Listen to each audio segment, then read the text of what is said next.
வணக்கம் மக்களே. சிதம்பர ரகசியம் என்னும் இந்த நாவலில் 30 அத்தியாயங்கள் வரையில் பார்த்துவிட்டோம்.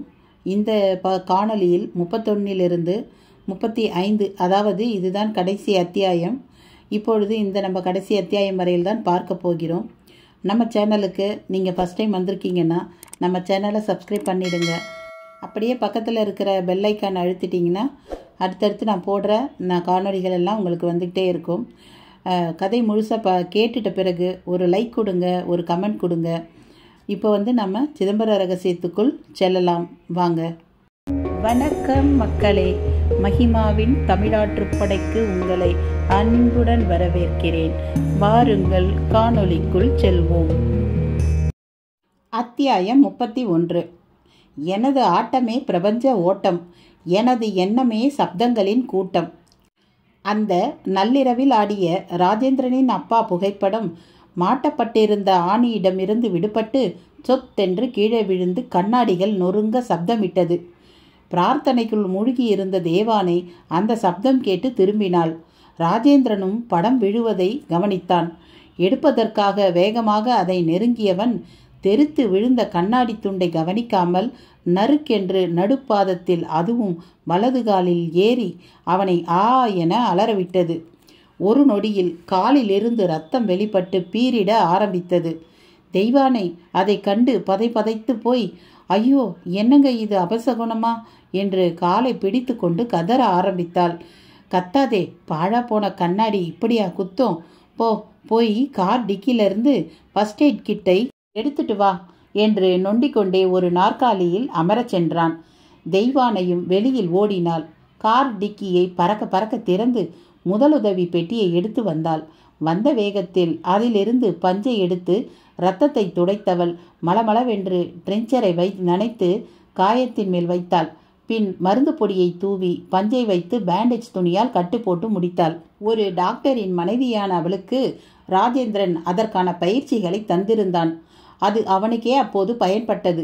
கட்டு போட்டு முடித்தவள் கவனமாக நடந்து சென்று அந்த படத்தை எடுத்தாள். படத்தில் மாமனாரின் அந்த நாளையே தோற்றம். கவலைப்படாதே, அவனால் 2 நாளைக்கு எங்கும் நடக்க முடியாது, வீட்டோடு கிடந்தே தீர வேண்டும் என்று அது கூறுவது போல் பட்டது. அந்த படத்தை எதுக்கு இப்படி பார்க்குற? இங்கே வா, ஒரு பெயின் கில்லர் மாத்திரை இருந்தா கொடு, கிட் பேக்கில் இருக்கும் பாரு என்றான் ராஜேந்திரன். தர்றேங்க. இந்த நேரத்தில் படம் கீழே விழுந்து உங்களை இப்படி கட்டு போட வைக்கணும்னு நான் கொஞ்சம் கூட எதிர்பார்க்கலைங்க. உங்கள் முடிவு மாமாக்கே பிடிக்கல போல, அதான் இப்படி வந்து தடுத்துட்டார் என்று சொன்னவளை வலியை மறந்து ஊன்றி பார்த்தான் ராஜேந்திரன். என்ன பார்க்குறீங்க? இப்படி ஒரு சம்பவத்தை நம்மால் கற்பனை செய்தாவது பார்க்க முடியுமா என்று கேட்டவள் அப்படியே படத்தை கண்களில் ஒற்றிக்கொண்டாள். ராஜேந்திரனிடமோ எந்த பதிலும் இல்லை. தெய்வானையின் கேள்வியில் இருந்த நியாயம் அவனை கட்டி போட்டிருந்தது. அவன் மௌனமாக யோசிக்கட்டும் என்பது போல கிட் பேக்கை நோக்கி சென்றவள் வலி மாத்திரையோடு தூக்க மாத்திரையையும் எடுத்து வந்து சாப்பிட தந்தாள். அவனும் போட்டுக்கொண்டான். அப்படியே பெருமூச்சு விட்டவனாக, நம்ம வாழ்க்கையில் இந்த 10 நாள் அனுபவம் நம்ப முடியாத அதிசயமாக மாறிடுச்சு இல்லையா தெய்வானை என்று கேட்டான். ஆமாங்க, வாழ்க்கையை பற்றின என்னோட பார்வையும் மாறிடுச்சுங்க. நாம் நம்ம செயல்களால் வாழறதான் நினைக்கிறோம், ஆனால் அது உண்மையே இல்லைங்க. நம்மோட ஒவ்வொரு நாளும் ஒவ்வொரு மணி நேரமும் ஏற்கனவே தீர்மானம் ஆயிடுச்சுங்கிறது தான் என் எண்ணம். அதுக்கேற்பத்தான் நாம் இப்போ நடந்துட்டுருக்குறோம். யோசிச்சு பாருங்க. இப்போ காயம்படும் இப்படியெல்லாம் வாழ்க்கையை பற்றி நாம் பேசுவோன்னு எதிர்பார்த்தோமா? இல்லை நம்ம விருப்பப்படித்தான் இப்படி நடந்துதா? அதுவா நடக்குது. அதுக்கேற்ப நாமளும் நடந்துக்கிட்டு இருக்கோம். வாஸ்தவந்தான் தெய்வான. இந்நேரம் இந்த மகேந்திர மங்கலமே தூங்கிட்டு இருக்கு. நாமளோ வாழ்க்கையை பற்றி பேசிகிட்டு இருக்கோம். அப்பா படம் விழுந்தது தற்செயலாக தெரியலை. அதுவும் வரிசையாக நடந்துக்கிட்டு வர்ற இந்த அமானுஷ்ய விஷயங்களோட தொடர்ச்சியா? நிச்சயமாக தற்செயல் இல்லை. காலையில் நீங்கள் காவேரி பக்கம் போய் அந்த ஏடுகளை திரும்ப எடுத்து வந்துடக்கூடாதுங்கிறதுக்காகத்தான் இப்படி நடந்திருக்கு. நீ சொல்கிறது உண்மைன்னா ஏன் கவனிச்சுக்கிட்டு இருக்கணும்? அப்போ அது இவ்வளவு நாளும் சாந்தி அடையாமலா இருந்தது? இந்த மாதிரி பல கேள்விகளுக்கு நமக்கு பதில் கிடைச்ச மாதிரி இருக்கும். கிடைக்குங்க, நீங்கள் படுங்க, காலையில் பேசிக்கலாம். நான் விரும்பினாலும் முழிக்க முடியாது. மாத்திரை என்னை கண் விழிக்க விடாது. பரவாயில்லை, எப்போ விழிக்க முடியுதோ அப்போ விழிங்க. என்ன தெய்வானே, காலையில் சென்னைக்கு புறப்படலாம்னு சொன்னேன், இப்போ இப்படி பேசுகிற? நீங்கள் முதல்ல ஓய்வெடுங்க, காலையில் பேசிக்கலாம். தெய்வானை அவன் முன் படுக்கையை விரிக்கச் சென்றாள். ஆஷா எப்போதோ உறங்கி போயிருந்தாள். இந்த 10 நாளில் இவளிடமும் தான் எத்தனை பெரிய மாற்றங்கள்! புத்தி பேதலித்தது போல் தன்னையே மறந்துவிட்ட குழந்தையாக இருந்தவள் இப்போது பூரண குணமாகிவிட்டாள். ஒருவர் வாழ்வில் 10 நாளில் வாழ்க்கை பாடே தலைகீழாக மாறுமா என்ன? ஆஷாவை பார்த்து சிந்தித்து கொண்டே வந்து ராஜேந்திரனை படுக்க அழைத்து சென்றாள். வேடிக்கையா இருக்கு தெய்வானை, கால் உடஞ்ச ஒருத்தருக்கு நம்ம பொண்ணும் நானும் வைத்தியரானோம். இப்போ பாரு, என் காலிலேயே கோளாறு, இதை என்னன்னு சொல்றது என்றான் ராஜேந்திரன். நான் தான் சொன்னேனே, மனுஷ வாழ்க்கைங்கிறது ஏற்கனவே தீர்மானமான ஒண்ணுங்க. அதன்படி தான் நாம் நடப்போம். நாமளா சுயமா எதையும் செய்ய முடியாதுங்க என்றால் அதில் கொஞ்சம் விரக்தியும் தெரிந்தது. அதிகாலை நேரம். கிழக்கு வானம் லேசாய் வெளுக்கத் தொடங்கியது. பறவை கூட்டங்களுக்கு விடிய போகிறது என்று யார்தான் தகவல் தருகிறார்களோ, அவைகளின் கீச்சு சப்தம் திருவேங்கடத்தை தூங்க விடவில்லை. காவிரி ஆற்றின் மறுகரையில் படுத்திருந்தவன் கண் விழித்தபோது பதறிப்போனான். அவனோடு சேர்ந்து ஏடுகள் அடங்கிய மரப்பெட்டியுடன் கரை ஒதுங்கிய குமாரசாமி சித்தரை காணவில்லை. எங்கே போனார், எப்படி போனார் என்றே தெரியவில்லை. திருவேங்கடத்துக்கு பெரிதும் ஏமாற்றமாக இருந்தது. குமாரசாமி சித்தர் இப்படி ஒரு ஏமாற்று பேர் வழியாக இருப்பார் என்பதை அவனால் கற்பனை கூட செய்து பார்க்க முடியவில்லை. பொழுதும் பொலபொலவென்று விடிந்து காவிரி ஆறு குளிர குளிர கண்ணில் பட்டது. ஏமாற்றத்தை சகித்து கொண்டு நீரில் இறங்கிய திருவேங்கடம் எதிரில் தெரியும் ஊருக்கான படித்துறையை நோக்கி நீந்த ஆரம்பித்தான். படித்துறையை அடைந்து அதில் ஏற முற்பட்ட போது குடத்துடன் தெய்வானை வந்திருந்தாள். அவளை அந்த ஆற்றங்கரையில் பார்க்கவும் அவனுக்கு சுருக்கென்றது. அவளும் அவனை பார்த்து சன்னமாய் சிரித்தாள். அதுவே அவனை அவள் சந்தேகப்படவில்லை என்று சொல்வது போல் இருந்தது. என்னம்மா அதிசயமா காவேரி பக்கம் என்று வாயை திறந்தான். நீங்க என்ன தலை கூட நனையாம ஆத்துல குளிச்சிருக்கீங்க? அவள் அப்படி கேட்பாள் என்று அவன் எதிர்பார்க்கவில்லை. அது அது அது வந்து கொஞ்சம் ஜலதோஷம், அதான் தலை முழுக்கு போடலை. எவ்வளவோ பேர் காய்ச்சல் குளிரோட கூட குளிச்சிருக்காங்க, ஜலதோஷத்துக்காக தலை முழுகலைன்னா எப்படி என்ன? தெய்வானை அண்ணன் என்றதும் அவனுக்குள் மெல்லிய புல்லரிப்பு. என்ன குளிச்சு என்ன புண்ணியம்மா, நாம் ஆசைப்படுற மாதிரியா எது நடக்குது என்று குமாரசாமி சித்தரின் மேலான கோபத்தையும் ஏமாற்றத்தையும் அவளிடம் கேள்வியாக்கினான் திருவேங்கடம். ரொம்ப சரிண்ணே, வாழ்க்கைங்கிறது நம்ம கையில் இல்லவே இல்லை, அது கையில் தான் நாம் இருக்கோம். நேற்று ராத்திரி என் புருஷன் இருந்த இருப்பு எனக்குத்தான் தெரியும். இப்போ தூக்க மாத்திரை போட்டுட்டு நல்லா தூங்கிட்டு இருக்காரு. இல்லைனா இந்த காவிரிக்கரை பக்கமாக அந்த மரப்பெட்டியை தேடி சுற்றிக்கிட்டே இருப்பார். என்னது, மரப்பெட்டியை தேடியா? ஆமாம், அதை ஆற்றுல போட சொல்லிட்டாங்க சித்தசாமிங்க. நானும் கந்தசாமி கிட்ட கொடுத்து தூக்கி போட சொல்லிட்டேன். ஆனால் அவருக்கு அது பிடிக்கலை. சென்னையில் இருக்கிற தொல்பொருள் இலாக்காக்காரங்க அப்புறமா இந்த ஏடுகளை ஆராய்ச்சி பண்ணுறவங்களோட எல்லாம் சேர்ந்து அந்த ஏடுகளை ஆராய்ச்சி பார்த்துடணும். அவ்வளவும் பெரிய ரகசியம், நல்லதுன்னு பேச ஆரம்பிச்சிட்டார். தெய்வானை சொல்ல சொல்ல திருவேங்கடத்துக்கு தலையை சுற்றியது. அது இப்போது குமாரசாமி சித்தரிடம்தான் இருக்கிறது என்று கூறினால் என்னவாகும் என்று தோன்றியது. உனக்கு எப்படி தெரியும் என ஆரம்பித்து ரசவாதத்துக்காக தான் அதை தேடுவது வரை எல்லாமே வெட்ட வெளிச்சமாகிடும் என்ற உண்மையும் தெரிய வரவும் திருவேங்கடம் திருவென விழித்தான். நல்ல வேளை அவரை அவங்க அப்பாவே தடுத்து நிறுத்திட்டார் என்று தெய்வானை தொடரவும் அவனுக்கு தூக்கி வாரி போட்டது. எப்போதோ செத்து போய்விட்டவர் இப்போது எங்கிருந்து வந்து தடுத்தார் என்ற கேள்வியும் எழும்பியது. என்னென்ன, நான் சொல்றது புரியலையா? ராத்திரி அவங்க அப்பா படம் சுவத்திலிருந்து கழண்டு கீழே விழுந்து கண்ணாடி உடஞ்சி அது அவர் காலில் ஏறி இப்போ படுத்த படுக்கையாகிட்டார். அதைத்தான் அப்பா தடுத்துட்டாருன்னு சொன்னேன் என்று அவள் விளக்கம் தரவும் சற்று அப்பாடா என்று இருந்தது. என்ன இருந்தாலும் இத்தனை வருஷம் 5 தலை நாகம் படம் விரித்து பாதுகாத்த ஏடுகளை பொசுக்குன்னு தூக்கி ஆற்றுல போட சொன்னது எனக்கு சரியாக படலிங்கம்மா என்றான்.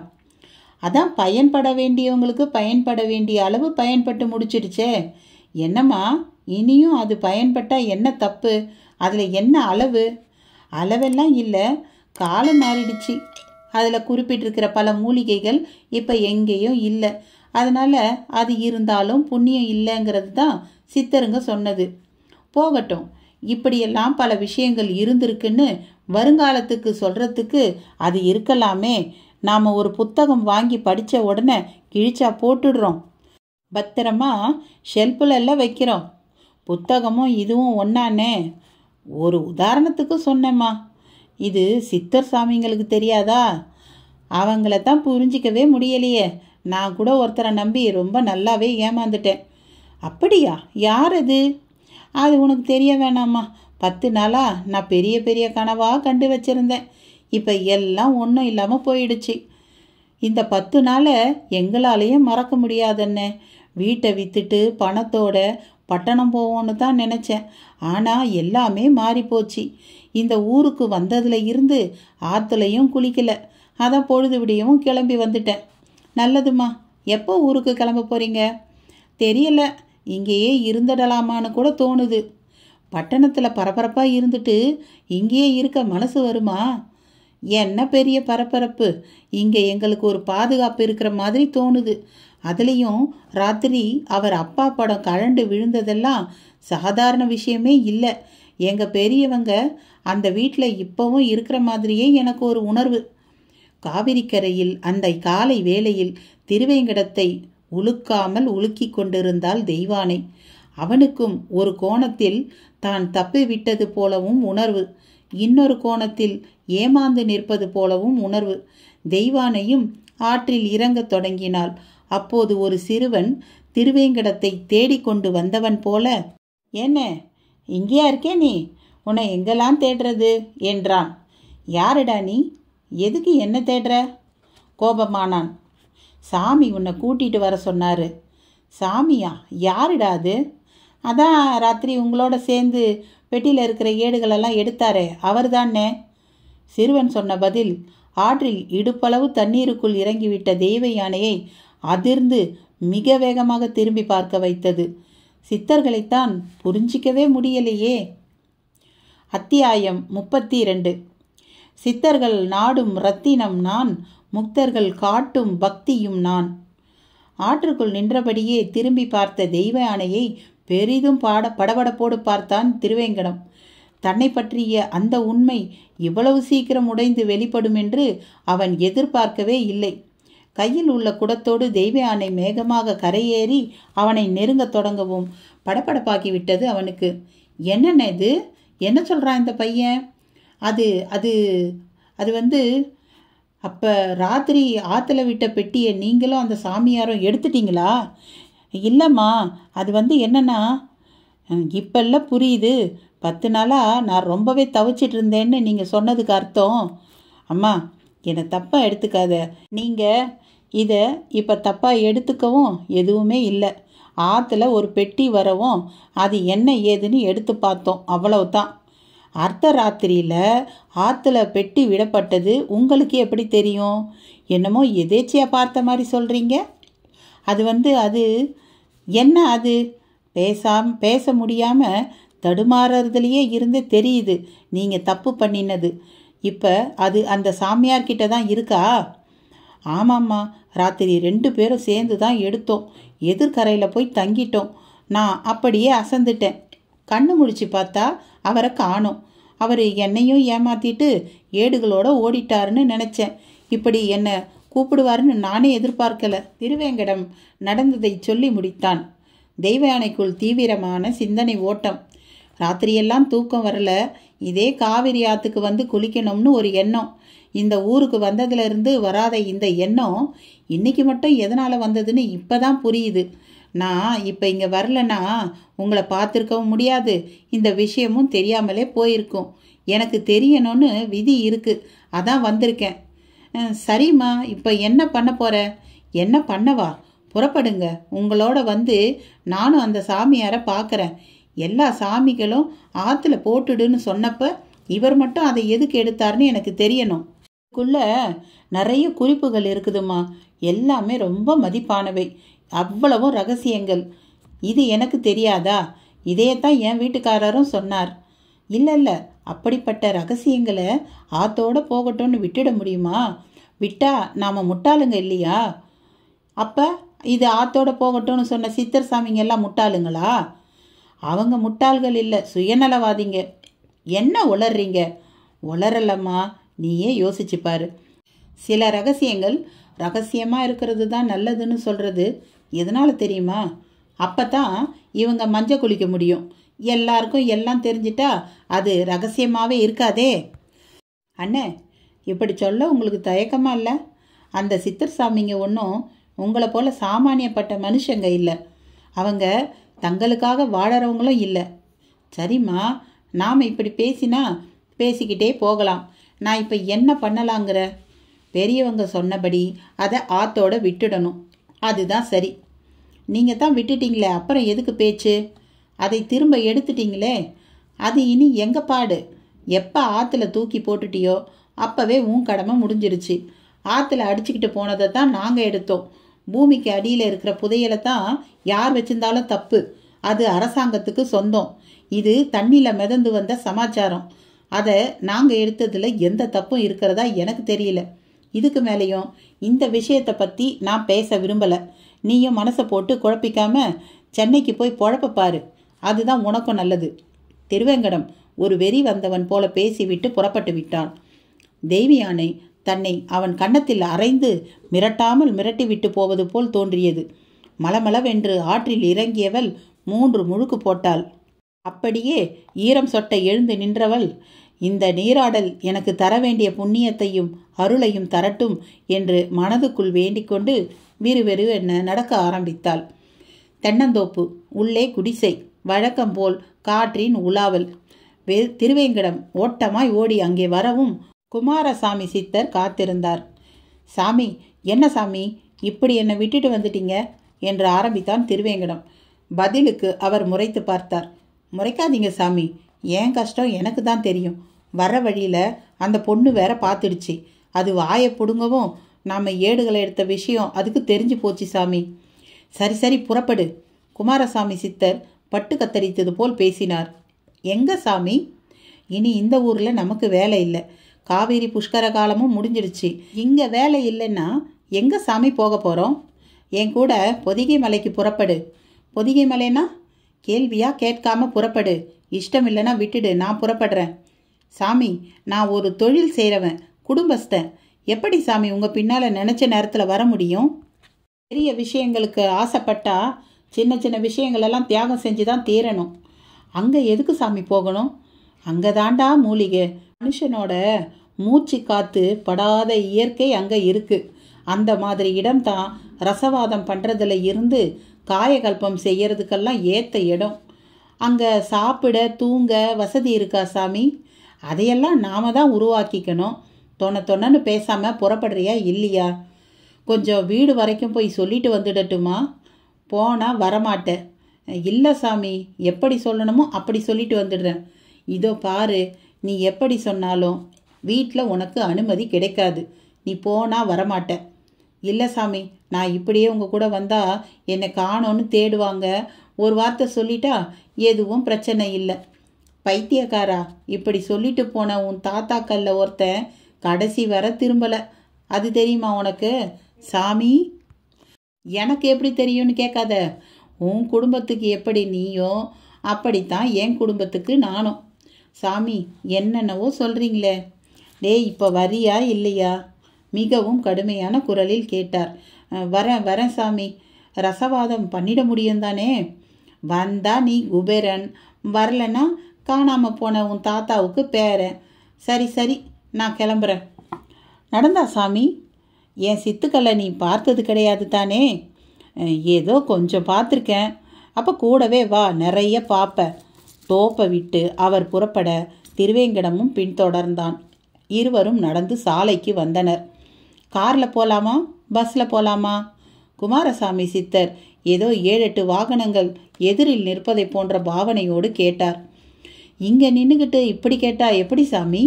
சொல்லுடா, உனக்கு எது வசதி? இங்கே காரும் இல்லை, பஸ்ஸும் இல்லையே, அப்புறம் எப்படி சாமி? இல்லாத இடத்துல இல்லாததை வர வைக்கிறதுக்கு பேர் தான் வசியம்.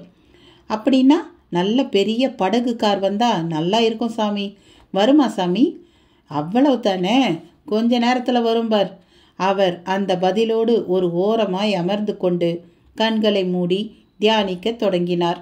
தோளில் வளையல்காரர்கள் சுமர்ந்து வருவது போல ஏடுகள் கொண்ட அந்த துணி மூட்டை. அடுத்த 5 நிமிடத்திலேயே படகு கார் ஒன்று அந்த பக்கமாய் வந்தது. காரை ஓட்டி வந்தவர் கோட் சூட் போட்ட மனிதர். அவர் கச்சிதமாக பிரேக் அடித்து நிறுத்திவிட்டு காரை விட்டு இறங்கியவராக குமாரசாமி சித்தரை நெருங்கி, சாமி வந்துட்டேன், நாம புறப்படலாங்களா என கேட்டார். குமாரசாமி சித்தரும் கண் மலர்ந்தவராக திருவேங்கடத்தை பார்த்தார். அவன் பிரமிப்பின் உச்சத்தில் இருந்தான். பிறகு அவர்கள் கார் புறப்பட்டது. வீட்டுக்குள் தெய்வானை நுழைந்தபோது ஆஷா பல் துலக்கி கொண்டிருக்க ராஜேந்திரன் கட்டிலில் நல்ல தூக்கத்தில் இருந்தான். அங்கம்மாள் வந்துவிட்டு இருந்தாள். அடுப்படியில் சப்தம் கேட்டது. தெய்வயானை வரவும், வந்துட்டீங்களாம்மா? அடட, ஆத்துக்கு போய் குளிச்சுட்டு வரீங்களாம்மா என்று தான் ஆரம்பித்தாள். ஆமாம் அங்கம்மா, வந்ததுலேருந்து போகவே இல்லை, அதான் போயிட்டு வந்தேன். நம்ம ஐயாவுக்கு என்னம்மா ஆச்சு? காலில் கட்டோட இப்படி தூங்கிட்டு இருக்காரு. ராத்திரி நீங்கள் போனதுக்கு பிறகு என்னென்னமோ நடந்துச்சு, ஆனால் எல்லாமே நல்லதுக்கு தான். அங்கம்மாளிடம் பாதி சொல்லி மீதியை சொல்லாதபடி தேவயானை பேசிய அந்த காலை வேளையில் அவள் வீட்டு வாசலில் பைக் சப்தம். எட்டி பார்த்தாள். குமரேசன் சீருடையில் வராமல் பேண்ட் டிஷர்ட்டில் வந்து கொண்டிருந்தான். வாங்கண்ணே என்று அவளை பார்க்கவும் உற்சாகமானாள். என்னம்மா, என்ன பண்ணுறான் ராஜேந்திரன்? அவர் தூங்கிட்டு இருக்காருண்ணே. இன்னுமா எழுந்திருக்கல? அது வேற ஒன்றும் இல்லைண்ணே, காலில் கண்ணாடி குத்தி காயம், அதான் மாத்திரை போட்டுட்டு தூங்குறாரு. நான் கூட ஊருக்கு புறப்பட்டுட்டு இருப்பீங்க, சரி ஒரு பார்வை பார்த்துட்டு போவோம்னு தான் வந்தேன். அப்படிங்களா? எப்படி இருந்தாலும் நீங்கள் இப்போ வந்ததில் ரொம்ப சந்தோஷம்னே. உங்ககிட்ட நான் கொஞ்சம் பேசணும். நானும் நிறைய பேசணும்மா. 2 நாளாக உங்கள் வீட்டை பற்றியும் அந்த பெட்டியை பற்றியும் தான் பேச்சே. எங்கள் டிபார்ட்மெண்ட்டில் வாயை பிளக்குறாங்க. கூடவே இப்படியெல்லாம் சக்தி உள்ளவங்க இருக்கிற நாட்டில் அவனவன் கோடி கோடியாக கொள்ளை அடிக்கிறாங்களே, இவங்க அந்த கொள்ளைக்காரங்களை தண்டிக்கலாமில்ல, திருத்தலாமே அப்படின்னெல்லாம் பேச்சு எங்கெங்கோ போயிடுச்சு. அதுக்கு முந்தி ஒரு முக்கியமான விஷயம்னே. என்னம்மா? திருவேங்கடமும் குமாரசாமி சித்தரும் ஏடுகளை எடுத்துவிட்ட சம்பவத்தை சொல்லத் தொடங்கினாள் தெய்வானை. அத்தியாயம் 33. உலகின் மையம் என் கால் கட்டை விரலே, உணர்வின் மையம் எனது கால் தண்டை பரலே. தெய்வானை சொல்ல சொல்ல குமரேசனுக்குள் ஒரு சேர ஆச்சரியமும் அதிர்ச்சியும் ஏற்பட்டது. திருவேங்கடம் இப்படி ஒரு தில்லாலங்கடி வேலை பார்த்துருக்கிறானாக்கும். இவனுக்கு ஒரு சித்தசாமியும் உடந்தங்கிறத என்னால் நம்பவே முடியலை. எனக்கும் தானே. ஆமாம், அந்த திருவேங்கடத்துக்கு உங்கள் வீட்டில் ஏடுகள் இருந்தது இப்போ தான் தெரியுமா? ஆமாண்ணே, அப்படித்தான் நினைக்கிறேன். குறிப்பாக அந்த சித்தர் சாமி தான் சொல்லியிருக்கணும். ஆச்சரியமாக இருக்குது. உங்கள் வீட்டில் யாரும் இல்லாத நிலையில் அந்த ஏடுகளை உள்ளூர்லேயே இருக்கிற அவன் எப்படி வேணால் வந்து எடுத்துகிட்டு போயிருக்கலாம். ஆனால் அவனுக்கு தெரியாததால் தான் சும்மா இருந்திருக்கிறான். பதஞ்சலி சாமி 5 தலை நாகமாகவே இருந்து காவல் காத்துக்கிட்டு இருக்கும்போது அவன் முயற்சி செஞ்சிருந்தாலும் பழிச்சிருக்காதண்ணே. ஆமாம்மா, நான் அதை நினைக்க தவறிட்டேன் பாரு. இப்போ நினச்சாலும் என்னால் பிரமிப்பை அடக்க முடியல. ஆனால் என் டிபார்ட்மெண்ட்டில் எல்லாரும் அவ்வளவும் பிரம்மத்தான்னு சாதிக்கிறாங்க. உங்களோட வந்த மேலதிகாரி கூடவா நம்பலை? அவர் திடீர்னு சபரிமலைக்கு மாலை போட்டுட்டாரு. முன்ன பேசிக்கிட்டே இருப்பார், இப்போ அப்படியே தலைகீழாக மாறிட்டார். எப்பவும் நிதர்சனமான அனுபவங்களுக்கு இருக்கிற சக்தியே தனிதான். இதைத்தான் கண்டவர்கள் விண்டிலர், விண்டவர்கள் கண்டிலர்னு சித்தர் சாமிங்க சொல்லியிருக்காங்க போல. என்ன சொன்ன? கண்டவர்கள் விண்டிலரா? ஆமாண்ணே, இறை அனுபவமோ இல்லை அது சார்ந்த எந்த அதிசயமோ முழுசாக அனுபவிச்சுட்டா அவங்களால பேச முடியாதான். பேச முடிஞ்சா அவங்க முழுசாக அனுபவிக்காதவங்கன்னு அர்த்தமா. உண்மைத்தான். நானும் எனக்கு ஏற்பட்டதை சொல்லத்தான் முயற்சி செய்கிறேன். ஆனால் சரியான வார்த்தையே கிடைக்க மாட்டேங்குது. எனக்கு தெரிஞ்ச பாஷையில் சொன்னாலும் நம்ப மாட்டேங்கிறாங்களே. யாரும் நம்ப வேண்டான்னு. யார் நம்பி என்ன ஆக போகுது? எல்லாரும் எல்லாத்தையும் நம்பிட்டாலும் அது நல்லதுக்கு இல்லைன்னு. எதை வச்சு இப்படி சொல்கிற அண்ணே? இறை அனுபவங்கிறது இலைமறை காயாவோ இல்லை தனி நபர் அனுபவமாவோ தான் எப்பவுமே இருக்குது.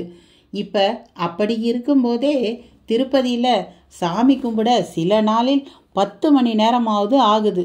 சபரிமலையோ கேட்கவே வேண்டாம். இப்பெல்லாம் ஒரு சாதாரண தெரு கோவிலில் கூட பிரதோஷம் மாசப்பிறப்புன்னா கூட்டம் கூடிடுது. இறை அனுபவம் நமக்கு கிடைச்ச மாதிரி எல்லாருக்கும் கிடைச்சிட்டா அப்புறம் இந்த நாடே சாமியார்கள் தேசமாக மாறிடோன்னு. இந்த பூமியில் ஒரு நாள் சந்தோஷமா ஒரு நாள் துக்கமானு கலந்து கட்டி வாழறதுக்கு பேசாமல் சாமிக்கு தலையையே பலி கொடுத்து நிரந்தர சந்தோஷத்துக்கான சொர்க்கத்துக்கு நேராகவே போயிடலாம்னு எல்லோரும் முடிவு எடுத்துடுவாங்கன்னு. தெய்வயானை சொன்ன கருத்து குமரேசனை வாயை பிளக்க வைத்து விட்டது. அதனால்தான் இந்த ஏடுகள் எல்லாம் யாருக்கும் கிடைக்க வேண்டாம், அத்தோட அதை ஆற்றுல விட்டுட்டு அதோட போகட்டும்னு சித்தர் சாமிங்க சொல்லிட்டாங்களோ. இருக்கலான்னே. இருந்தும் இது இந்த திருவேங்கடம் கையில் சிக்கிடுச்சே. அவன் அதை வச்சுக்கிட்டு என்ன பண்ண போகிறான்னு தெரியலையே. நிச்சயமாக நல்ல விதமாக எதுவும் நடக்க போகிறதில்ல, அது மட்டும் நிச்சயம். தெய்வயானை சொல்லி முடிக்க கொட்டாவி பிரிய ராஜேந்திரன் எழுந்து வந்திருந்தான். வா குமரேசா, வந்து ரொம்ப நேரம் ஆச்சா என்று கண்களை கசக்கியபடியே கேட்டான். இப்போத்தான் ராஜேந்திரா வந்தேன். மழை விட்டும் தூவானம் விடாத மாதிரி உங்கள் வீட்டு சிக்கல் இன்னும் தீரலை போல தெரியுதே. நீ என்ன சொல்கிற? நான் சொல்கிறேன், திருவேங்கடமும் சித்தர் சாமி ஒருத்தரும் ஏட்டு பெட்டியை எடுத்தது இவருக்கு தெரியாது என்கிற பதிலிலேயே தெய்வ யானை அவனுக்கு தெரிவித்துவிட ராஜேந்திரனிடம் பெரும் பதற்றம். என்னது, அந்த ஏடுங்க திருவேங்கடத்துக்கிட்ட இருக்கா? ஆமாங்க, கந்தசாமி ஆற்றுல விட்ட பெட்டியை அவனும் ஒரு சித்தரும் கூட்டணி சேர்ந்து எடுத்துட்டாங்க. போச்சு, அவ்வளவும் போச்சு. குமரேசா, ஆர்கியாலஜிக்காரங்க கையில் கிடைக்க வேண்டியது பாது.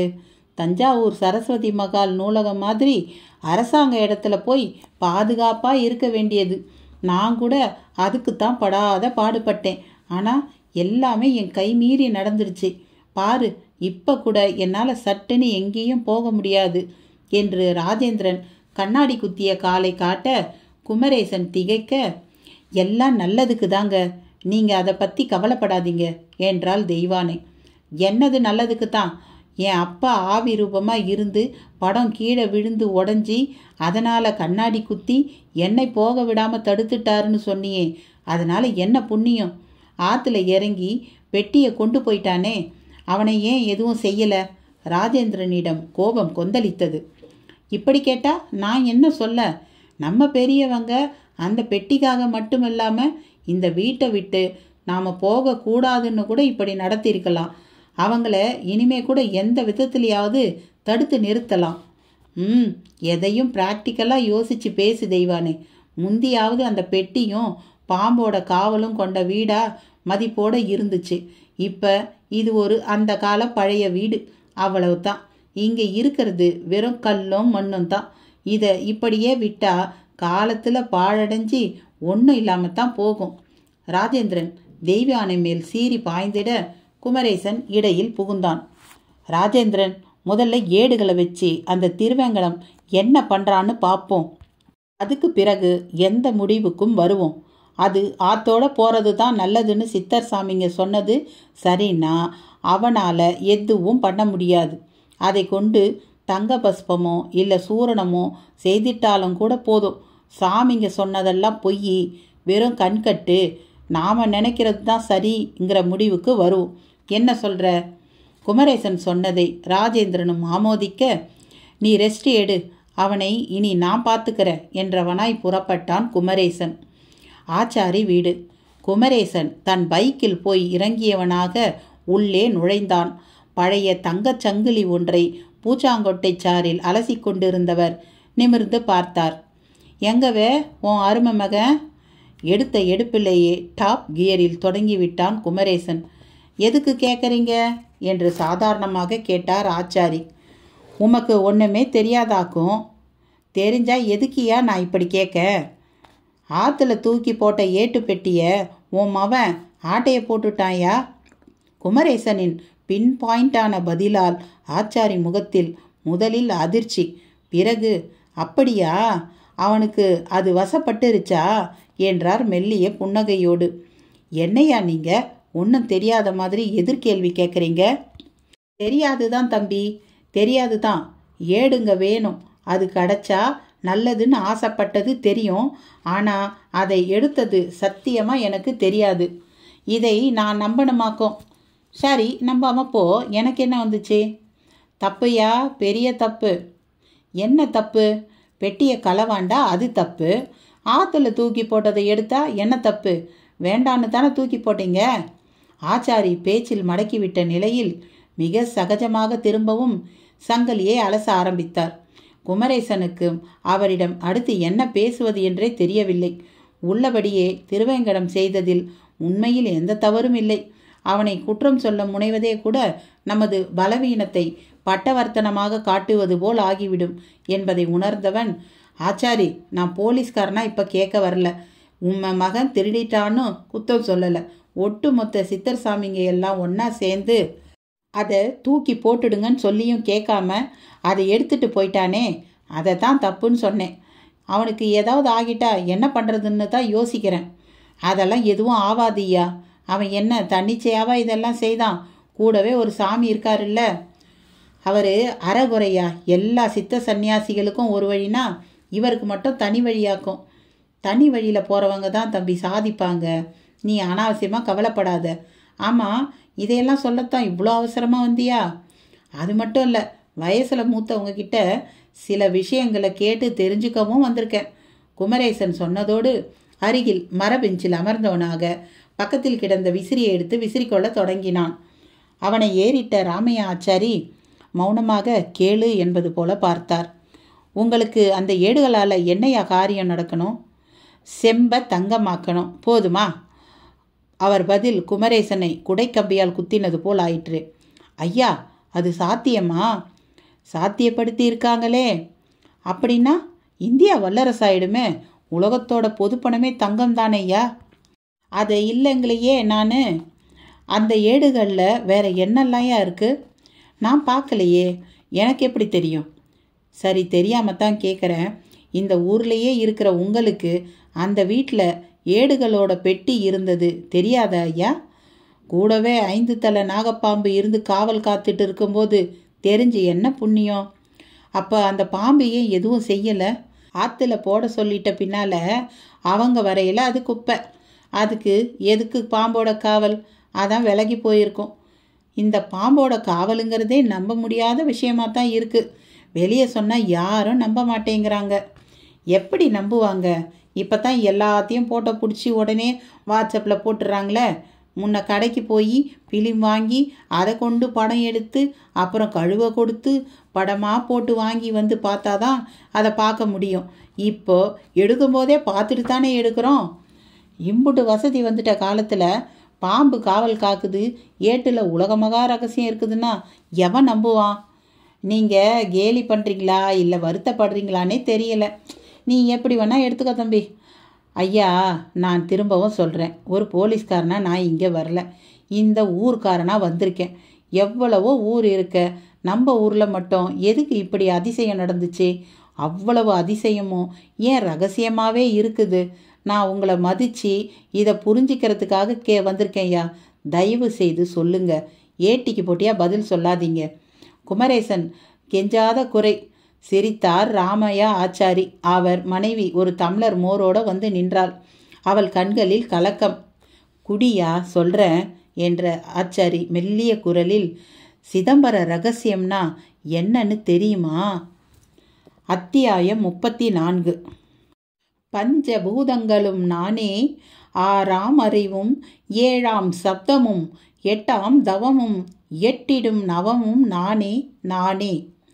சிதம்பர ரகசியம் என்றால் என்னவென்று தெரியுமா என்று கேட்ட ஆச்சாரியை அதிர்வோடு பார்த்தான் குமரேசன். என்ன அப்படி பார்க்க? இல்லை, நான் ஒன்று கேட்டால் நீங்கள் ஒன்று சொல்கிறீங்களேய்யா. சொல்லலை, சிதம்பர ரகசியம் தெரியுமான்னு தான் கேட்டேன். இப்போ எதுக்கியா இந்த கேள்வி? இந்த ஊரை பற்றி தெரிஞ்சுக்கணும், அதிசயம்லாம் இங்கே மட்டும் ஏன் நடந்துக்குதுன்னு தெரியணும்னு கேட்டல்ல, ஆமாம், அதுக்கு நான் எனக்கு தெரிஞ்ச பதிலை சொல்லணும்னா உனக்கு முதல்ல சிதம்பர ரகசியம் பற்றி தெரியணும். எங்கள் போலீஸ் டிபார்ட்மெண்ட்டில் கண்டுபிடிக்கவே முடியாத ஒரு மர்மமான விஷயத்தை பற்றி பேசும்போது பெரிய சிதம்பர ரகசியமாக இருக்குதே அப்படின்னு அழுத்துக்குவோம். அவ்வளவு தான் எனக்கு தெரியும். ஆகக்கூடி உங்கள் டிபார்ட்மெண்ட்டாலேயே கண்டுபிடிக்க முடியாத ஒரு சமாச்சாரம்தான் சிதம்பர ரகசியம், அப்படித்தானே? அப்படியும் சொல்லலாம். ஆனால் நிஜத்தில் சிதம்பர ரகசியம்னா என்னன்னு எனக்கு தெரியாது ஐயா. எனக்கும் தெரியாமல் தான் இருந்தது. ஆனால் இந்த புஷ்கரத்தில் குளிக்க ஆற்றுக்கு போனப்ப ஒரு சித்தர் சாமியை பார்த்தேன். அவர்கிட்ட பேசும்போது என் வயசை கேட்டார். 60 கடந்துட்டேன்னு. பேசாமல் தீட்சை வாங்கிக்கோன்னாரு. என் பொண்டாட்டிக்கிட்ட கேட்டுட்டு வந்து சொல்கிறேன்னு கிளம்பி வந்துட்டேன். தீட்சைன்னா என்னையா?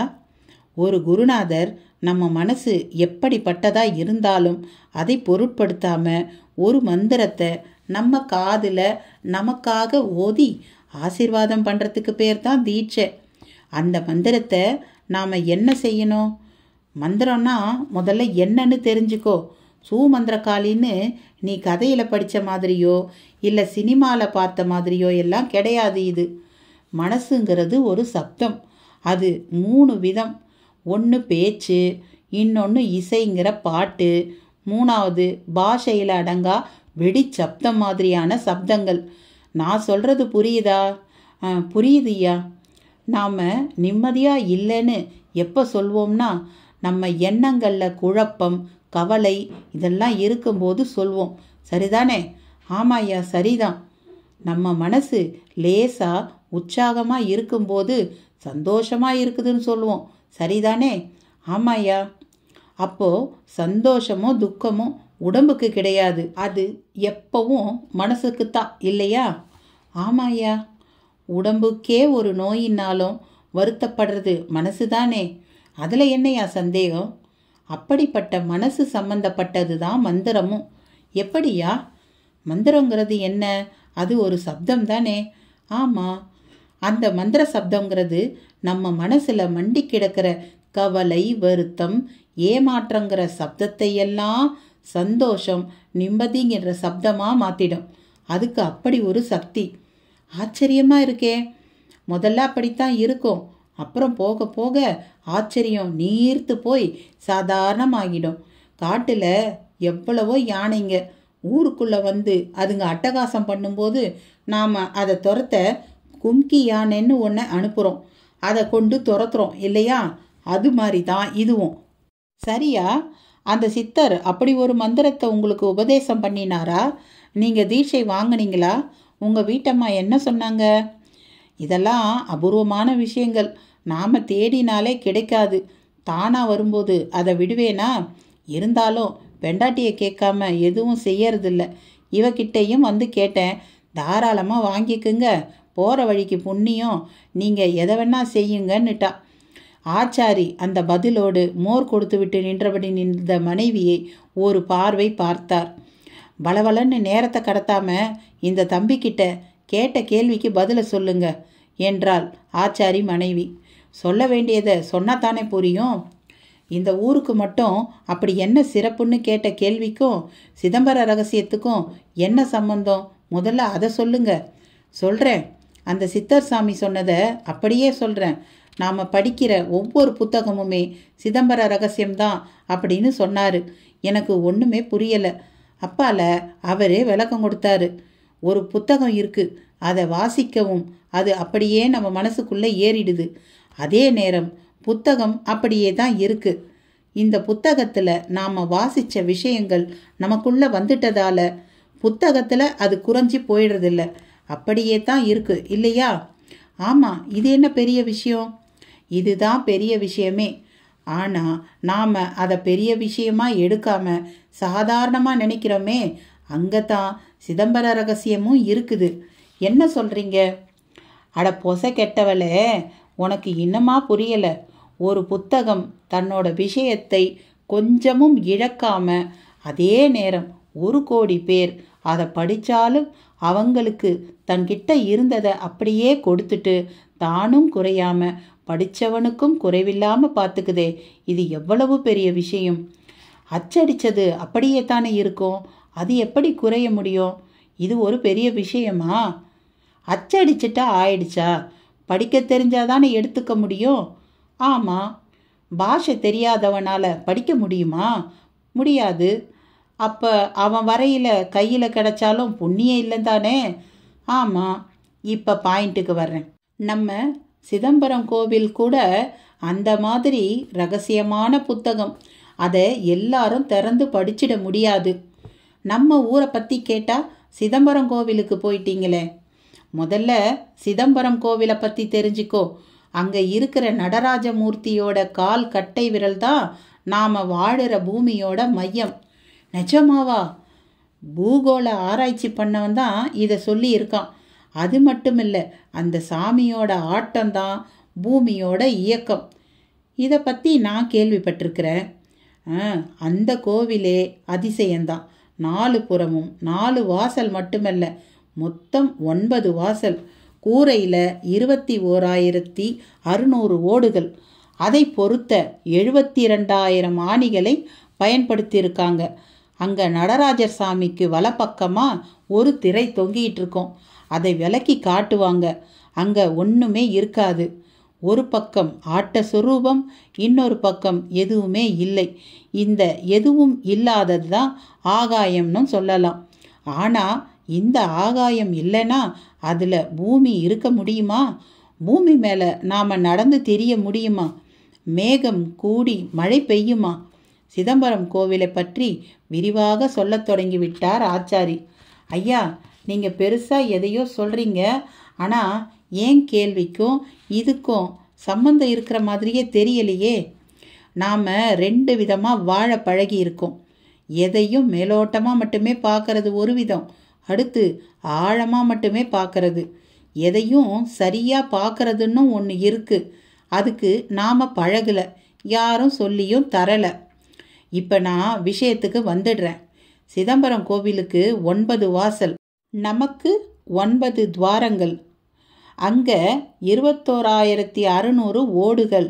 நாம் ஒரு நாளைக்கு 21,600 தடவை மூச்சு விடுறோம். அந்த ஓடுகளை பொறுத்த 72,000 ஆணிகள், நமக்கு 72,000 நரம்புகள். அங்கே சாமி ஒரு இடத்துல காட்சி ரூபமாக இருக்காரு, பக்கத்திலேயே இல்லாமல் இருக்காரு.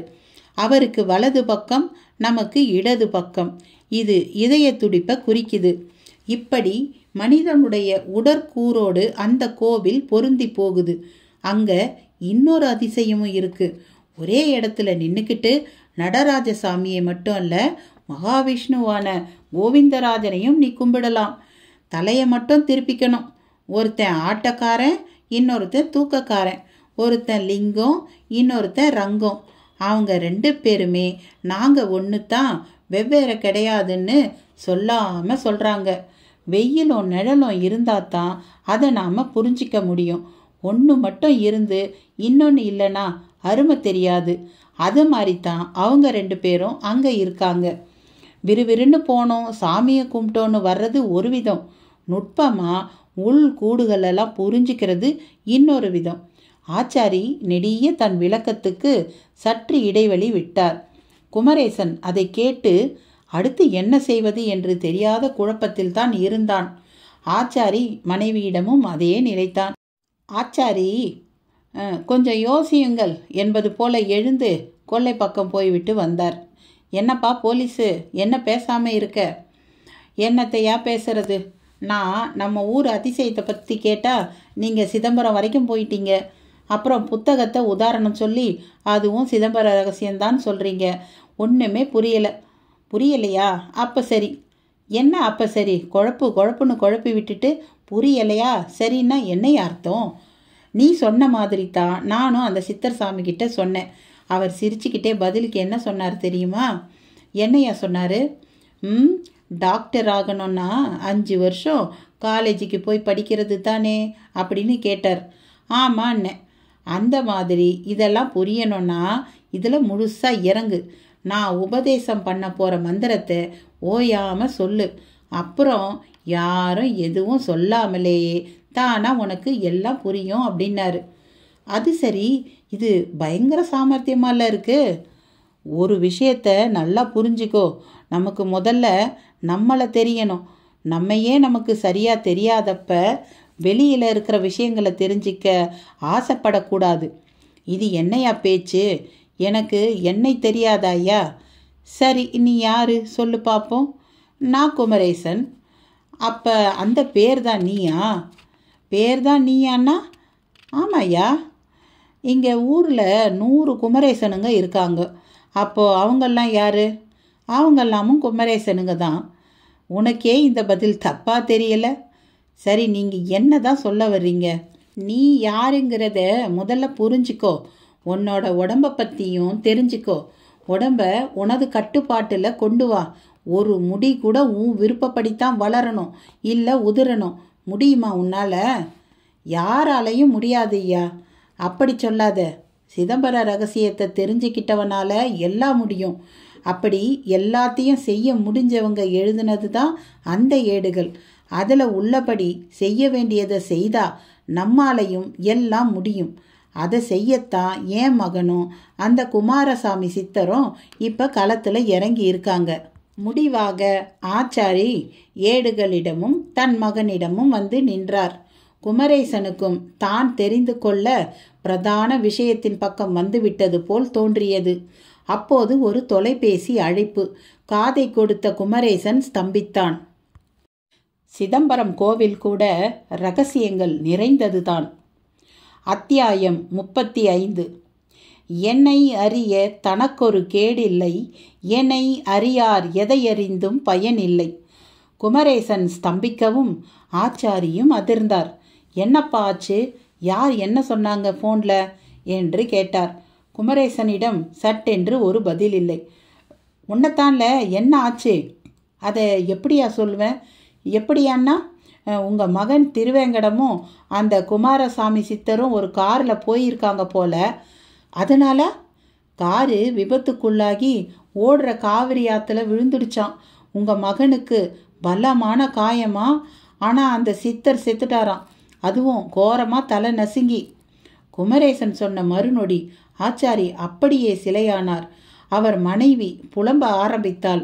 ஐயோ திருவேங்கடம், வேண்டாம் வேண்டானே, கடைசியில் கேட்காம இப்படி ஆகிடுச்சேடா, எல்லாம் இவர் கொடுத்த இடம் என்றவள். தம்பி புறப்படுப்பா, இப்போ என் மகன் எங்கே இருக்கான் என்று விரைவானாள். ஆனால் ஆச்சாரியிடம் புலம்பல் எல்லாம் இல்லை. அவரிடம் மிகவே ஆழ்ந்த அமைதி. திருச்சி அரசு பொது மருத்துவமனை. விபத்து பிரிவில் தலையில் கட்டோடு படுத்திருந்தான் திருவேங்கடம். ஆச்சாரியும் அவர் மனைவியும் குமரேசனோடு ஓடி வந்து நின்றனர். அந்த ஆஸ்பத்திரி முழுக்க அங்குமிங்குமாய் ஏராளமான நோயாளிகள்.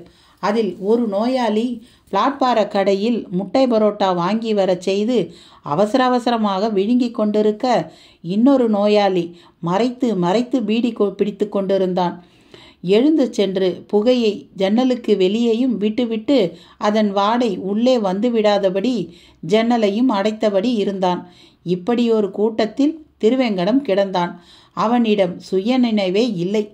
பிறந்த குழந்தை புதிய உலகத்தை பார்ப்பது போல பார்த்தபடி இருந்தான். ஆச்சாரி மனைவியோ வந்து பார்த்து வெறித்தாள்.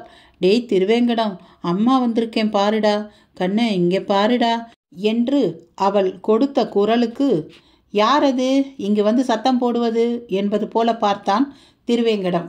அதற்குள் ஒரு டாக்டர் அங்கு வேகமாய் வந்தவராக, அம்மா மெல்ல பேசுங்க, இது நோயாளிகள் வார்டு, சண்டை இல்லை என்றார்.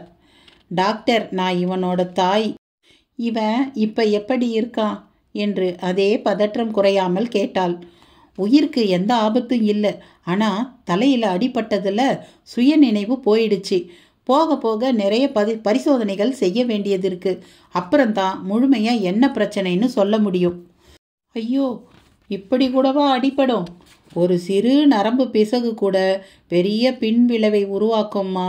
நீங்கள் வேணால் டிஸ்சார்ஜ் பண்ணி கூட்டிகிட்டு போய் ப்ரைவேட் டாக்டர்கிட்ட காட்டுங்க, எங்களுக்கு ஆட்சேபனை இல்லை. டாக்டர் பதில் ஆச்சாரியின் காதுகளிலும் விழுந்தது. அப்போது ஒரு போலீஸ் அதிகாரியும் கான்ஸ்டபிளும் வந்தனர். குமரேசன் அவர்களோடு ஒதுங்கினான். என்ன சார், ஆக்சிடெண்ட் உங்கள் லிமிட்டில் நடந்ததா? ஆமாம் சார், காவிரி பாலம் எங்கள் லிமிட்டில் தான் வருது. ஆக்சிடெண்ட்டு தகவல் வரவும் போய் பார்த்தோம். சாமியார் மாதிரி ஒருத்தர் காருக்குள்ளேயே தலை நசுங்கி செத்து கிடக்காரு. இவர் ஆத்தோட கரையில் கிடந்தாரு. இன்னொருத்தர் கோட்டு சூட்டெல்லாம் போட்டு இருந்தார்.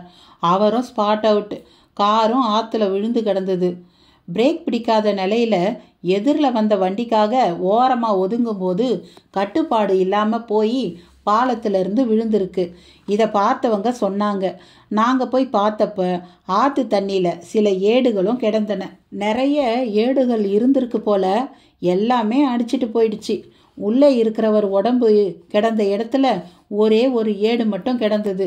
செத்துப்போன சாமியார்கிட்டையும் ஒரு ஏடு இருந்தது. அந்த போலீஸ் அதிகாரி சொல்ல சொல்ல குமரேசனிடம் பெரும் ஆர்வம். அந்த ஏடுகள் இப்போ எங்க என்று கேட்டான். அவர் திரும்பி பார்க்கவும் கான்ஸ்டபிள் தன் வசம் உள்ள பையில் இருந்து அதை எடுத்து காட்டினார். பையில் திருவேங்கடத்தின் வாட்ச் மற்றும் மணிபர்ஸ், மோதிரங்கள் உள்ளிட்ட ஐட்டங்கள். கிடைத்த ஏட்டை பார்த்த குமரேசனுக்கு ஒன்றும் பிடிபடவில்லை. எறும்புகள் ஒன்றன் பின் ஒன்றாய் ஊறுவது போல எழுத்துக்கள். ஆமா, இவரை உங்களுக்கு தெரியுமா என்று பதிலுக்கு கேட்டார் அந்த போலீஸ் அதிகாரி. நல்லா தெரியும் சார், எல்லாரும் ஒரே ஊர். அந்த வயசான தம்பதிங்க 2 பேரும் சுயநினைவு இல்லாத திருவேங்கடத்தோட அப்பா அம்மா என்றான் குமரேசன். அப்படியா, நல்ல வேலை. அவங்க பையனுக்கு இவ்வளவு பெரிய விபத்தில் உயிர் சேதம் இல்லை. சரியான சிகிச்சை கொடுத்தா சுயநினைவு திரும்பிடலாம். உடம்புல எங்கேயும் பெரிய காயமே இல்லை. சில விபத்துங்க எங்களுக்கே புரியாத புதிர். எதனால் அந்த விபத்து நடந்ததுன்னு கடைசி வரை தெரியாது. தெரிஞ்சால் மட்டும் விபத்தால் ஏற்பட்ட நஷ்டங்கள் சரியாகிட போகுதா என்ன? அதனால் நாங்கள் விட்டுருவோம். இந்த விபத்தையும் அப்படி விட்டுட வேண்டியது வரும்னு நினைக்கிறேன். செத்துப்போன 2 பேரில் ஒருத்தர் கோட்டு சூட்டு போட்ட பணக்காரர். கார் நம்பரை வச்சே அவர் யாருன்னு கண்டுபிடிச்சிட்டோம். நாமக்கல்லில் ஸ்கூல் நடத்துகிறாரு. காலேஜ் நடத்த முயற்சி செஞ்சுக்கிட்டு இருந்தாராம். பேர் ராமமூர்த்தி. இவருக்கு வலிப்பு வருமா, அதனால் வீட்டில் யாரும் கார் எடுக்க விடுறதில்லையாம். டிரைவரோடு தான் எங்கேயும் போவாராம். இன்னைக்குன்னு பார்த்து டிரைவர் லீவு போடவும் இவர் காரை எடுத்துக்கிட்டு தானே ஓட்டிக்கிட்டு வந்திருக்காரு. அப்படி வர்ற வழியில் சாமியாரும் திருவேங்கடமும் எப்படி காரில் ஏறினாங்கன்னே தெரியலை. அநேகமாக கார் பாலம் மேலே வரும்போது அவருக்கு வலிப்பு வந்து இப்படி ஆகி இருக்கலான்னு யோகிக்கிறேன். இந்த சாமியார் தான் யாருன்னு தெரியலை, இனிதான் கண்டுபிடிக்கணும் என்ற போலீஸ் அதிகாரியிடம் அந்த சாமியார் பற்றி கூற தொடங்கினான் குமரேசன். சார், இவர் பேரு குமாரசாமி, ஒரு அறச்சித்தர். இதை அவரே சொல்லியிருக்காரு. மகேந்திர மங்கலத்தில் புஷ்கர காவிரிக்கு வந்த பல சித்த சந்நியாசிகளில் இவரும் ஒருத்தர். மகேந்திர மங்கலத்தில் என் நண்பர் டாக்டர் ராஜேந்திரனுக்கு சொந்தமாக ஒரு வீடு இருக்குது. அந்த வீட்டில் ஏடுகள் கொண்ட மரப்பெட்டி இருந்தது. இந்த ஏடுகள் எல்லாமே ஏதோ ரகசியத்தை தனக்குள்ள வச்சிருக்கு. எல்லாமே சித்தர்கள் எழுதினது. குறிப்பாக தங்கம் பண்ணுற ரசவாத வித்தை, அப்புறம் கூடு விட்டு கூடு பாயறது அப்படிங்கிற விளக்கம், எந்த நோய்க்கு எந்த மூலிகை சாப்பிட்டா குணமாகுங்கிற ரகசியம், ஜோதிட சூட்சமங்கள், இப்படி பல. இதை அடையிறது தான் இந்த குமாரசாமியோட நோக்கம். இவரோட சேர்ந்து ரசவாதம் கற்றுக்கிட்டு சுயமாக தங்கம் செய்யணுங்கிறது திருவேங்கடத்தோட விருப்பம். இவங்க 2 பேரும் கூட்டு சேர்ந்து இந்த ஏடுகளை எல்லாம் எடுத்துக்கிட்டு புறப்பட்டு இருக்காங்க. என் யூகம் சரியாக இருந்தால் இவங்க ஏதாவது மலையை நோக்கி புறப்பட்டு இருக்கணும். அநேகமாக அது சதுரகிரி இல்லைன்னா பொதிகையாக இருக்கலாம். ஆனால் போகிற வழியிலேயே இப்படி ஆகிடுச்சு. இதில் ஒரு ஆச்சரியம் என்னன்னா, அந்த ஏடுகளை ஆற்றுல போட்டுட சொல்லிட்டாங்க சித்தர் சாமிங்க. அப்படி போட்டதை தான் இவங்க எடுத்திருக்கிறாங்க. இருந்தும் விபத்தில் எல்லா ஏடும் ஆத்தோட தான் போயிருக்கு. 2 மட்டும்தான் மிஞ்சி இருக்கு. இதில் என்ன எழுதப்பட்டிருக்கணும் தெரியல சார் என்று தன் பக்க விளக்கத்தை அந்த போலீஸ் அதிகாரிக்கு கொடுத்தான் குமரேசன். நடந்ததையும் நீங்கள் சொல்கிறத வச்சு பார்த்தா அமானுஷ்யமாக நிறைய விஷயங்கள் நடந்த மாதிரி தெரியுதே. ஆமாம் சார், இதில் பல அமானுஷ்யங்களை நேர்லேயே பார்த்துட்டேன். கேட்டால் நீங்கள் ரொம்பவே ஆச்சரியப்படுவீங்க. ஆனால் அதையெல்லாம் சொல்ல எனக்கு இப்போ நேரம் இல்லை. ஒரு நாள் தனியாக சந்தித்து பேசுவோம். இப்போதைக்கு நாம் டியூட்டியை பார்ப்போம். இந்த சித்த சன்னியாசியை என்ன பண்ணுறதுன்னு தான் தெரியலை. அன்கிளைம்டுன்னு வழக்கை க்ளோஸ் பண்ணி பாடியை புதைக்கிறது தான் ஒரே வழின்னு நினைக்கிறேன். போலீஸ் அதிகாரி அப்படி சொல்லவும் ஆச்சாரி அவர் முன் மிக வேகமாய் வந்தவராய், வேண்டாங்க, அப்படி பண்ணிடாதீங்க. அவர் உடம்ப எடுத்துக்கிட்டு போய் முறைப்படி அடக்கம் செய்திடுறேன் என்றார். ஆச்சரியமாய் இருவரும் பார்த்தனர். ஆமாங்க, நான் அடக்கம் செய்கிறேன். அவர் யாரோ இல்லை, என்னோட அப்பாங்க என ஆச்சாரி கூற அதை கேட்ட குமரேசனுக்கு கடும் அதிர்ச்சியாகிவிட்டது. என்னையா சொல்றீங்க என்றான் மிக பதற்றமான குரலில். ஆமாம் தம்பி, இந்த உண்மை என் மனைவிக்கு கூட தெரியாது. அவர் எங்கள் ஊருக்கு வந்த பிறகு தான் எனக்கே தெரியும். உங்கள் அப்பாவை எப்படி பேரனுக்கே அடையாளம் தெரியாமல் போச்சு? எனக்கு கல்யாணம் ஆகிறதுக்கு முந்தியே ஊரை விட்டு ஓடி சாமியாராகிட்டாரு. அவர் படமும் எங்கள் வீட்டில் இல்லை. எதுக்கோ ஜாதகம் பார்த்தப்ப அவருக்கு விபத்தால மரணம் நேரம்னு ஜோசியர் சொல்லியிருக்காரு. அப்படி சொன்னவர் ஒரு சித்தர் சாமி. முதல்ல என் அப்பா அதை பெருசாக எடுத்துக்கல. ஆனால் சித்தர் சாமி சொன்ன பல விஷயங்கள் வரிசையாக அப்படியே நடக்கவும் அவருக்கு நம்பிக்கை வந்திருக்கு. கூடவே பயம் வந்துடுச்சு. தான் சாகாம வாழ வழி இல்லையான்னு அதே சித்தர் சாமி கிட்ட கேட்டிருக்காரு. ஒரே ஒரு வழிதான் இருக்கு, நீ சாமியாரானா தப்பிக்கலாம். ஏன்னா ஒரு மனுஷன் சாமியாரா ஆகிறதுங்கிறது மறுபிறப்பு. ஆதிசங்கரரே இப்படித்தான் சாமியார் ஆனாருன்னு சொல்லவும் என் அப்பா அந்த சித்தர் சாமி கிட்டேயே தீட்சை வாங்கி சாமியார் ஆகிட்டாராம். இவ்வளவு தான் எனக்கு அப்போ தெரியும். அப்படி சாமியார் ஆனவர் புஷ்கரத்துக்கு வரவும் உண்மை புரிந்தது. யாருக்கும் தெரியாம நான் சந்திக்கிற ஒரு சூழல் ஏற்பட்டது. அப்ப தன்னை என்கிட்ட அடையாளம் படுத்தினாரு. அவர் சாப்பிட்ட மூலிகை சார்ந்த காயகல்பங்களால உடம்புல நிறைய மாற்றங்கள். அதனால எனக்கே அவரை அடையாளம் காண சிரமமா இருந்தது. எவ்வளவு தான் சன்னியாசியா மாறினாலும் பாசபந்தம் விடலைன்னாரு. திருவேங்கடத்தை என் கூட அனுப்பு, எனக்கு தெரிஞ்ச வித்தைகளெல்லாம் கற்றுக் கொடுக்குறேன்னும் அப்போ சொன்னார். அப்படியே தனக்கு விதிப்படி நாள் நெருங்கிடுச்சு. அதனால் எவ்வளவு சீக்கிரம் நான் கற்றுக்கிட்டதை என் பேரனுக்கு கற்றுக் கொடுக்கணுமோ கற்றுக் கொடுக்குறேன் அப்படின்னு சொல்லித்தான் அவனை கூட்டிக்கிட்டு போனார். டாக்டர் வீட்டில் இருந்த அந்த ஏடுகள் எல்லாம் ரொம்ப ரகசியமானது, கூடுதலாக அது கிடைச்சா ரொம்ப நல்லதுன்னாரு. தான் சாதிக்காததை தன் பேரனாவது சாதிக்கணும்னு ஆசையும் பட்டாரு. ஏடுகளை எடுக்கும்போது எனக்கு ஏதாவது நடந்தாலும் கவலை இல்லைன்னாரு. அந்த ஏடுகள் இந்த உலகத்துக்கு சித்த ரகசியங்கள் அசாதாரணமானதுங்கிறத சொல்லணுங்கிறது அவரோட விருப்பம். ஆனால் அந்த விருப்பம் ஈடேறலை. அவர் பயந்தது மட்டும் அப்படியே நடந்துடுச்சு. இதெல்லாம் தெரிஞ்சதால தான் நான் பதற்றம் இல்லாமல் இருந்தேன். என் மகன் ஒரு சித்தனா வருவான், பல பேர் நோயை குணப்படுத்துவான். அப்படியே தங்கம் செய்கிற ரசவாத வித்தையால் எங்கள் குலசாமிக்கு தங்கத்திலேயே கோயில் கட்டவும் ஆசைப்பட்டேன். ஆனால் தன்னிச்சையான ஆசைகளால் எதையும் சாதிக்க முடியாது. சுயநலம் இல்லாத மேலான ஆசைகள் தான் லட்சியமாக மாறி வெற்றி பெறுங்கிறது இப்போ புரியுது. ராமையா ஆச்சாரி பேச பேச குமரேசன் பிரமிப்பில் புதைந்து போனான். அவன் கையில் இருந்த 2 ஏடுகளையும் பார்த்த ஆச்சாரி, தம்பி, இந்த ஏடுங்க எப்படி கிடைச்சது என்று கேட்க அவை மட்டும் காவிரியில் 2 பேர் அருகில் கிடந்ததை கூறினார் போலீஸ் அதிகாரி. அதை இப்படி கொடுங்க என்று வாங்கியவர் விறுவிறுவென படிக்க ஆரம்பித்தார். ஐயா, உங்களுக்கு இதை படிக்க தெரியுமா? கொஞ்சம் கொஞ்சம் தெரியும் தம்பி. எங்கள் தொழில் ரகசியங்களே அந்த காலத்தில் ஏடுகளில் தானே இருந்துச்சு, அதனால் ஓரளவு படிப்பேன் என்றவர் அந்த 2இல் முதல் ஏட்டை வாசித்தார்.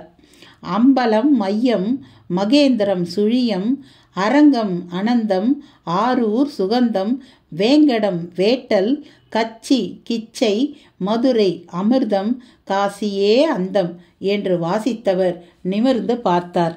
என்னையா ஊர் பேரா இருக்கு என்றான் குமரேசன். ஆமாம், அம்பலம்னா சிதம்பரம், அதுதான் உலகத்தோட மையம். மகேந்திரம்னா சுழியம், சுழியம்னா நம்ம மகேந்திரமங்கலம் பூஜ்யம்னு அர்த்தம். பூஜ்யங்கிறது சாமியார்களை குறிக்கும், அவங்களுக்கான இடமுன்னு எடுத்துக்கலாம். அடுத்து அரங்கம், அனந்தம்னா ஸ்ரீரங்கம், நல்ல சந்தோஷம் தரும் ஊருன்னு பொருள். ஆரூர் சுகந்தம்னா திருவாரூரும் புகழோடு கூடிய சுகம் தரும் ஊருன்னும் அர்த்தம். வேங்கடம், வேட்டல்னா திருப்பதி, வேண்டி பெரும் இடம்னு அர்த்தம். கச்சி கிச்சைனா காஞ்சிபுரம், மனிதனின் நியாயமான ஆசைகளை நிறைவேற்றி தரும் இடம்னு பொருள். மதுரை அமிர்தம்னா மதுரை நகரம், அமிர்தம் பட்ட ஊர்.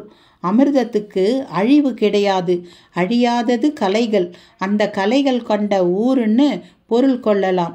காசியே அந்தம்னா காசிதான் மனித உயிர்களுக்கு நல்ல முடிவை தரும் ஊர் என்று கூறி முடித்தார். குமரேசன் கண்களில் பேரொளி. ஐயா, எவ்வளவோ ஊர் இருக்கும்போது நம்ம ஊரில் ஏன் இதெல்லாம் நடந்ததுன்னு நான் கேட்டுக்கிட்டே இருந்தேன். அதுக்கு இந்த ஏடு வழியாக பதில் கிடைச்சிடுச்சு. மகேந்திரம் சுழியம்னா பூஜ்யம்னு சொல்லி புரிய வச்சிட்டீங்க. கணக்குப்படி பூஜ்யம் தனியாக இருந்தா அது ஒன்றும் இல்லாதது. பக்கத்தில் ஒரு எண் போய் நிற்கும்போது அது அப்படியே 10 மடங்கு ஆகிவிடுகிறது. சாமியார்களும் தங்களுக்குன்னு எதுவும் வேண்டான்னு இருக்கிறவங்க. ஆனால் நாம் மதிச்சு அவங்க கிட்ட போய் நிற்கும்போது நம்ம மதிப்பை 10 மடங்கு உயர்த்திடுறாங்க. என் சந்தேகத்துக்கு பதில் சொல்லணும்னே இந்த ஏடு மட்டும் அடிச்சுக்கிட்டு போகாம அப்படியே இருந்திருக்கிறத நினைச்சா ஆச்சரியமா இருக்கு என்றான். அடுத்த ஏட்டுல என்ன இருக்குன்னு பாருங்க என்றார் போலீஸ் அதிகாரி. ராமையா ஆச்சாரியும் வாசிக்க தொடங்கினார். ஏழதன் வடிவே பாழிந்த தாளம், 7 பிறப்பும் தொடருமே இது தரும் ஞானம். பாழ்வினை எதுவும் இதற்கு முண்டாம், அதனால் பாழ்படுமே சில அரி கரையானால். காதொடும் சில காலமாற்றத்தால் காதொடுபவை குறுமுனி கூடும், பின் கூடாதே இதுவும் காதோடு.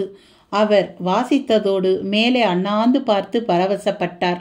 என்ன, இதுக்கு என்ன அர்த்தம் தெரியுமா என்று படபடத்தான் குமரேசன். ஏன் தெரியாம, அதான் புரியிற இந்த கால தமிழ்லேயே இருக்குதே. அர்த்தம் சொல்றேன், கேட்டுக்கோங்க. ஏழதன் வடிவே பாழிந்த தாளம்னா பேச்சோட வடிவமான எழுத்தை கொண்டது.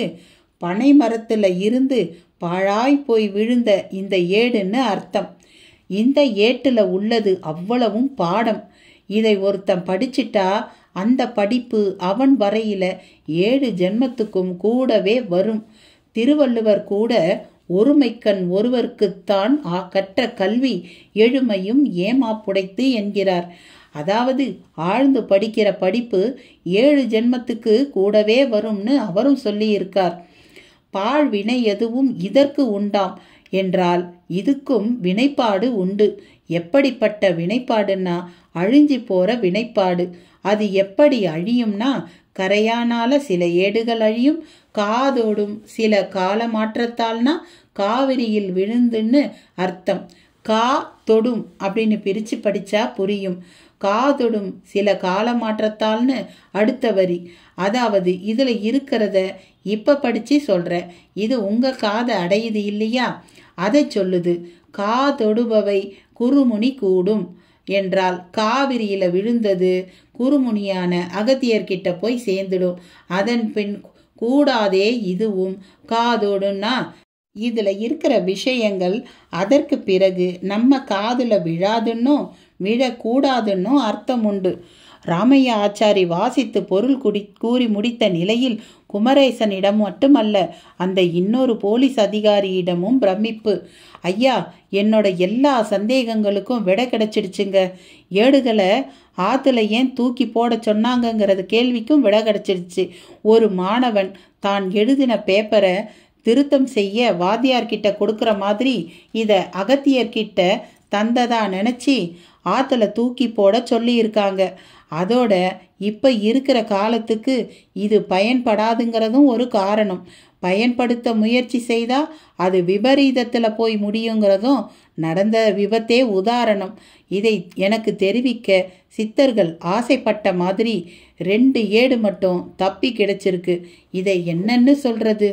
எப்படி பூமி ஒரே வேகத்தில் பல லட்சம் வருஷமா சுத்துதோ, நாள் தவறாம சூரியனும் சந்திரனும் வானத்துல வந்துடுறாங்களோ, எந்த சக்தி எவ்வளவு பெரிய விஷயத்த சாதிச்சுக்கிட்டு இருக்குதோ அதுதான் நம்மை வழி நடத்திக்கிட்டு இருக்கு. இதை புரிஞ்சுக்கணும்னா நாமளும் சித்தனாகணும். இல்லாட்டி நம்ம கடமையை நல்லபடியா செஞ்சுக்கிட்டு போய்கிட்டே இருக்கணும். நம்ம கடமையை நல்லபடியா செய்தா போதும், மிச்சதெல்லாம் தானா நடக்கும். இதுதான் உண்மையிலேயே சிதம்பர ரகசியம். இதை எனக்கு இந்த 2 ஏடுகளும் நல்லா புரிய வச்சிடுச்சு என்று பரவசப்பட்டான் குமரேசன். அதே வேகத்தோடு ராஜேந்திரன் தெய்வயானை தம்பதியை பார்க்க புறப்பட்டான். ராஜேந்திரனின் காலுக்கு கட்டு போட்டபடி இருந்தார் ஒரு சித்தர். மகேந்திர மங்கலத்துக்கும் ராஜேந்திரன் வீட்டுக்கும் தாமதமாய் வந்திருந்தவர். நான் ஏன் காலம் கடந்து வந்தேன்னு இப்பத்தான் புரியுது, எல்லாம் இவருக்கு சிகிச்சை செய்யத்தான் என்றவர். 2 நாள்ல எல்லாம் சரியாகிடும் என்றபடியே புறப்பட முனைய குமரேசன் உள்ளே நுழைந்தான். இருவரும் ஒருவரை ஒருவர் ஆழமாக பார்த்து கொண்டனர். என்ன போலீஸ்கார தம்பி, கண்டுபிடிக்க வேண்டியதெல்லாம் கண்டுபிடிச்சிட்டிங்களா? தெரிய வேண்டியதெல்லாம் தெரிஞ்சிடுச்சா என்று இரு பொருள் பட கேட்டார். ஆமா சாமி, எல்லாம் ஓரளவு புரிஞ்சிடுச்சு. ரொம்ப பிரமிப்பா இருக்கு என்றான் குமரேசன். இந்த பிரமிப்பு எல்லாம் கூட போயிடும். மனுஷ வாழ்க்கையில எவ்வளவு பெரிய விஷயமா இருந்தாலும் முதல் தடவை மட்டும்தான் பெருசா தெரியும். அப்புறம் அது பழகி சாதாரணமாகிடும். அதனால தான் கடவுள் நம்ம கண்ணுக்கு புலப்படாம இருக்கார் என்கிற அந்த சித்தரின் தத்துவமான பதில் ராஜேந்திரன் தெய்வானைக்கு புரியவில்லை. ஆனால் குமரேசனுக்கு புரிந்தது. உண்மை சாமி என காலில் விழுந்தவனின் நெற்றியில் விபூதி வைத்து நல்லபடியா கடமையை செய் என்றார். புரியாமல் பார்த்தபடியே இருந்தனர் தம்பதியர். பள்ளிக்கூடத்திலிருந்து கோடை விடுமுறையில் வந்திருந்த ஆஷாவோ தன்னை மறந்து வீட்டு பாடம் செய்தபடியே இருந்தாள். முற்றும். என்ன மக்களே, சிதம்பர ரகசியம் நாவலின் முழு கதையையும் கேட்டுவிட்டீர்கள் என்று நினைக்கிறேன். இந்த கதை எப்படி இருக்கிறது என்றும் என்னுடைய வாசிப்பு உங்களுக்கு பிடித்திருக்கிறதா என்றும் கமெண்டில் சொல்லவும். இந்த வீடியோவை முழுமையாய் பார்த்த உங்கள் அனைவருக்கும் நன்றி. வணக்கம்.